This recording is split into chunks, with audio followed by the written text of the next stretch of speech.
Assalamualaikum warahmatullahi wabarakatuh. Kita akan melanjutkan pembelajaran sejarah peminatan kelas 12, yaitu negara-negara yang mengawali dukungannya terhadap kemerdekaan Indonesia. Negara yang kelima adalah India. Simpati India atas kemerdekaan Indonesia berkaitan dengan diplomasi beras. Pada 19 Mei 1946, Perdana Menteri Sultan Syahrir menyerahkan bantuan 500.000 ton beras kepada perwakilan India di Indonesia, KL Punjabi. Pemberian bantuan beras kepada India menjadi awal hubungan bilateral antara Indonesia dan India. Dukungan India terhadap Indonesia adalah dengan mengecam agresi militer Belanda yang pertama pada Juli 1947 dan membawa persoalan ini dalam sidang keamanan PBB.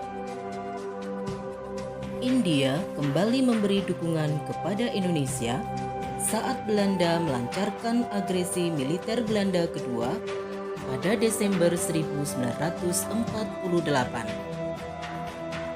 Dalam agresi militer Belanda yang kedua tersebut, Belanda memblokade wilayah Indonesia. Namun India melalui Perdana Menterinya Jawaharlal Nehru memerintahkan penerbang India bernama Biju Patnaik untuk membawa diplomat Indonesia ke India. Atas kecerdikan Biju Patnaik, diplomat Indonesia yaitu Sultan Syahrir, A.A. Maramis, Sudarsono, dan L.N. Palar berhasil keluar dari blokade dan terbang ke India. Jawaharlal Nehru kembali menunjukkan dukungannya dengan menyelenggarakan Konferensi Asia pada 20-23 Januari 1949 di New Delhi. Konferensi dihadiri 21 negara Asia yang sebagian besar masih dijajah bangsa Barat. Hasil konferensi Asia di New Delhi adalah menuntut adanya gencatan senjata dan pengembalian ibu kota Indonesia ke Yogyakarta. Negara yang keenam adalah Australia.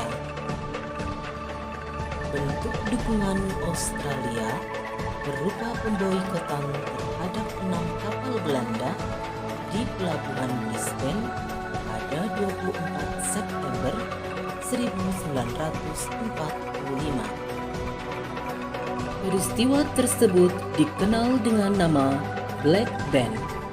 WWF, Waterside Workers Federation, dan Australian Seamen's Union in Sydney melakukan mogok kerja dan memblokir pelabuhan tempat perusahaan Belanda beroperasi pada 24 September 1945. Peristiwa ini menyebabkan Belanda tidak dapat mengirim logistik militernya ke Indonesia.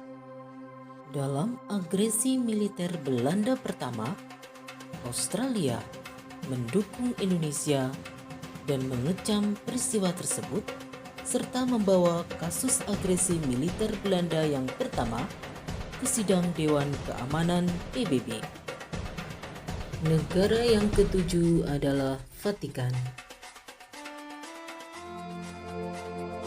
Vatikan merupakan negara Eropa pertama yang mengakui kemerdekaan Indonesia.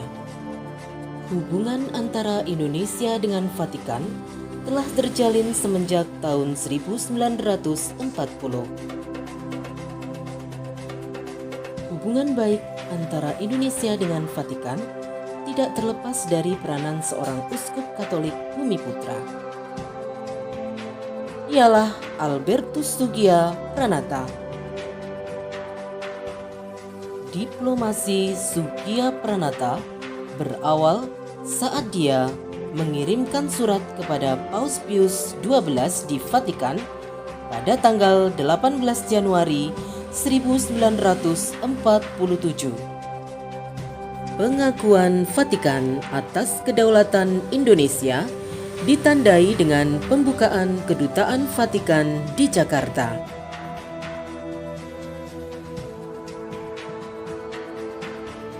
Melalui kedutaan tersebut, Vatikan menugaskan Georges Marie Joseph sebagai perwakilan resmi Tahta Suci Vatikan untuk Indonesia.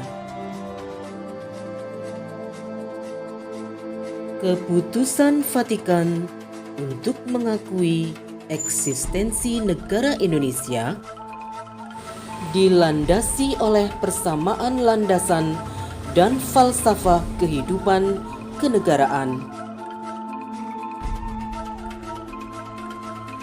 Selain itu, Indonesia dan Vatikan memiliki kesamaan prinsip, yaitu 1. Menjunjung tinggi anti-ateisme. 2. Mendukung perdamaian dunia. Yang ketiga, memelihara kerukunan antar umat beragama. Yang keempat, memelihara kesejahteraan bagi seluruh umat. Yang kelima, menciptakan keadilan sosial bagi seluruh umat. Demikian pembelajaran untuk hari ini. Semoga bermanfaat. Tetap semangat dan tetap jaga kesehatan. Assalamualaikum warahmatullahi wabarakatuh.